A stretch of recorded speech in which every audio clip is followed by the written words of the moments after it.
La Chine est désormais la première puissance économique mondiale si on prend le produit intérieur brut en parité de pouvoir d'achat. Mais le prix à payer pour cette croissance, maintenant chacun le sait, ce sont des niveaux de pollution démesurés de l'air, des sols et des eaux. Alors qu'en est-il exactement? Eh bien, les données et les cartes que vous allez découvrir maintenant ont été recueillies par deux chercheurs français qui travaillent à Pékin, Cyril Cassissa et Benjamin Dangean, chercheurs à l'université de Tsinghua et à celle des eaux et forêts de Pékin. Et pour leur travail de préparation de cette émission, ils ont rencontré des difficultés à accéder aux sources, à disposer de données récentes, sans même parler, bien sûr, de la transparence. Donc allons voir des cartes des pollutions en Chine. Alors pour comprendre l'évolution et l'ampleur de la pollution en Chine, regardons d'abord celle de son économie. Voici la courbe de progression du PIB de la Chine calculée en dollars constants depuis le lancement de la réforme économique au début des années 1980.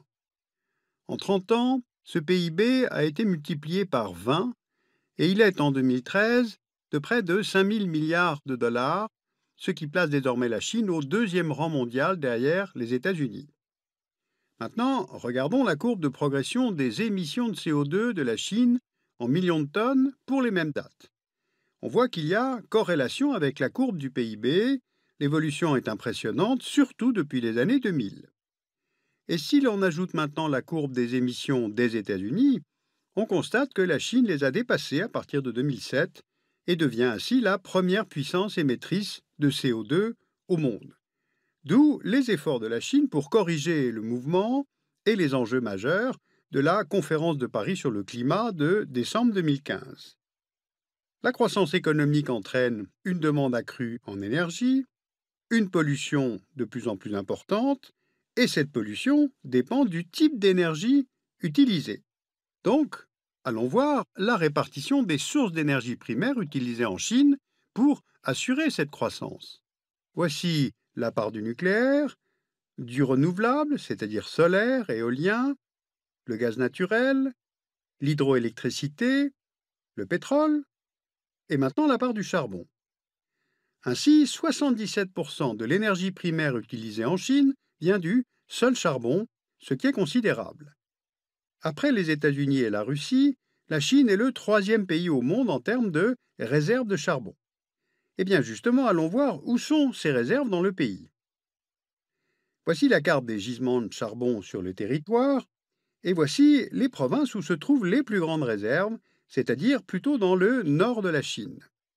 Si maintenant on place sur la carte les sites d'usines, aciéries, sites industriels qui utilisent cette ressource, on voit qu'une grande partie de ces sites est éloignée des principaux gisements de charbon. Et pour transporter le charbon des mines jusqu'aux usines, on utilise principalement le train. Vous voyez là les infrastructures ferroviaires dans le pays qui permettent de relier les zones d'extraction et les usines. Or, on estime que le pays met en service 2 usines à combustion de charbon chaque mois, tant pour augmenter sa capacité de production que pour améliorer la propreté du parc existant et rapprocher les usines des gisements. Bien, donc croissance, développement, gaspillage énergétique. Résultat, la Chine brûle à elle seule aujourd'hui 50% de la production mondiale annuelle de charbon. Or, on le sait, la combustion du charbon est très émettrice de CO2 et donc très polluante. Eh bien, maintenant nous allons étudier les conséquences de ces émissions de CO2, en commençant par la pollution de l'air qui est la plus connue car la plus visible. Voici une carte qui nous donne une idée des régions les plus polluées de Chine. Les zones marron indiquent les régions qui ont connu le plus de jours de smog en 2013, c'est-à-dire des nuages dus à la pollution. Elles correspondent aux régions où se trouvent de nombreuses usines utilisant le charbon, mais à cela s'ajoute la pollution venant des grandes villes. On peut ainsi repérer la capitale Pékin, qui en 2013 a connu 60 jours d'alerte de pollution, donc 2 mois. Une alerte, cela consiste à informer les médias, inciter les personnes les plus vulnérables à rester chez elles, à rendre la circulation automobile alternée obligatoire et éventuellement à arrêter certaines centrales au charbon. D'autres villes ont connu de nombreux jours d'alerte. La ville de Baoding, 99 jours d'alerte en 2013.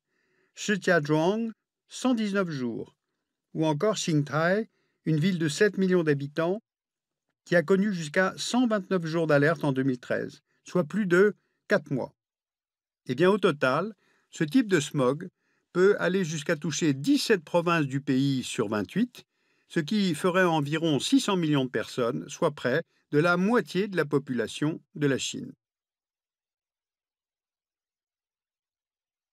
L'autre facteur qui contribue à la pollution de l'air, c'est l'explosion du parc automobile. Depuis 2010, la Chine est le premier marché de véhicules particuliers au monde. Elle immatricule une voiture toutes les 4 secondes.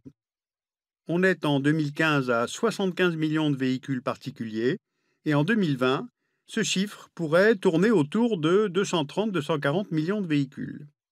En fait, les projections sont assez variables, mais ce qui est sûr, c'est que les voitures sont particulièrement concentrées dans les villes. Regardez cette carte de Pékin. Voici les 6 boulevards périphériques qui ont été construits entre 1980 et 2010. Et la construction d'un 7e périphérique a été annoncée en 2013. À titre comparatif, vous voyez là l'empreinte du périphérique qui entoure la ville de Paris à la même échelle. La capitale chinoise compte 250 000 voitures de plus chaque année, et encore, ce nombre est limité par la réglementation. On estime qu'à Pékin, la circulation est responsable de 58% des émissions de monoxyde d'azote et de 25% des émissions de particules fines. Alors regardons la répartition de ces particules fines dans le monde. Sur ce planisphère, on voit les régions les plus touchées par les particules fines flottant dans l'air. On les appelle les PM2,5, ce qui veut dire Particle Matters, de 2 micromètres et demi. Elles viennent des fumées issues de la combustion du charbon et des vapeurs d'automobile. Eh bien, la concentration de PM2,5 au-dessus du territoire chinois, en particulier dans l'Est, est la plus élevée au monde. C'est-à-dire là où l'on trouve un grand nombre d'usines utilisant le charbon. Cette concentration de particules fines est de façon constante 8 à 10 fois plus élevée que les niveaux moyens recommandés par l'Organisation mondiale de la santé. Car ces particules pénètrent profondément dans les voies respiratoires et l'on a constaté que ces très fréquents pics de pollution entraînent une augmentation immédiate de 20 à 30% de consultations respiratoires dans les hôpitaux. Donc, allons voir maintenant les conséquences sur la santé de la population chinoise. Regardez ce document. Cette carte représente une estimation de la mortalité respiratoire en Chine en 2005. On voit que, comme pour les particules fines, les régions les plus affectées en rouge se trouvent dans l'est du pays. Et dans ces régions, on estime que le nombre de décès prématurés dus à une maladie respiratoire peut aller jusqu'à 5000 cas pour 100 km². Et en ce qui concerne la mortalité cardiovasculaire, on a une carte à peu près identique. Et là aussi, la Chine est le pays le plus touché au monde. On avait en 2005 une estimation nationale de 900 000 cas de mortalité prématurée due à la pollution de l'air. Bien, mais il n'y a pas que la pollution atmosphérique, il y a aussi la pollution de l'eau. Vous voyez sur cette carte les régions touchées par les pluies acides. Elles correspondent, là encore, aux régions où se trouvent de nombreuses usines et grandes villes. Alors comment marche ce phénomène ? Eh bien, relâchées dans l'atmosphère, les particules polluantes retombent évidemment sur le sol, mais elles contaminent aussi l'atmosphère et augmentent l'acidité des pluies. Et tout cela a bien sûr des conséquences sur l'eau, c'est-à-dire sur les nappes souterraines, sur la fourniture d'eau potable, les réseaux d'irrigation, donc l'agriculture et les écosystèmes, sur la pêche côtière ou les fermes aquacoles, donc entraînant une pollution de la chaîne alimentaire. Or, c'est la pollution de l'eau, plus encore que celle de l'air, qui est aujourd'hui en Chine la première cause des mécontentements et des manifestations, et ce, dans plusieurs grandes villes du pays. Vous voyez sur cette carte quelques-unes des nombreuses manifestations qui illustrent le mécontentement de la population à l'égard des dégradations environnementales du pays. Ce mécontentement s'exprime par des manifs, mais aussi par des dépôts de plaintes aux centres locaux de protection environnementaux. Ces plaintes sont passées de 300 000 en l'an 2000 à plus de 700 000 en 2010, mais elles seraient en fait bien plus nombreuses s'il y avait d'une part une plus grande confiance dans le système légal actuel, et si les autorités locales ne limitaient pas le nombre de dépôts de plaintes de façon autoritaire. Alors plusieurs mesures correctives ont été prises depuis quelques années. Prenons quelques exemples. En 2015, le gouvernement chinois s'est fixé comme objectif que 300 millions de ruraux pourraient accéder à une eau saine. D'autre part, les autorités provinciales utilisent maintenant des drones pour survoler les sites industriels afin de contrôler leurs émissions de CO2. Troisièmement, les amendes infligées aux industriels pour dégradation de l'environnement atteignent maintenant des sommes qui étaient impensables il y a quelques années. Ensuite, Pékin est aujourd'hui en discussion avec le gouverneur de la province du Hebei pour mettre sur pied le premier marché carbone interprovincial en Chine. Parce que l'enjeu est triple pour la Chine. Évidemment, poursuivre la croissance, faire des propositions à la conférence sur le climat de Paris et surtout rendre à nouveau le pays respirable. Le succès du webdoc chinois Sous le dôme, consacré à la pollution dans le pays, réalisé par une journaliste chinoise, a été vu en mars 2015 par 150 millions d'internautes chinois avant d'être censuré par le régime.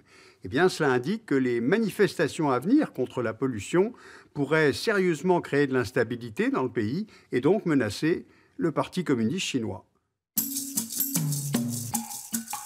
Alors vous pouvez retrouver toutes nos références bibliographiques en français et en allemand sur le site du Dessous des cartes.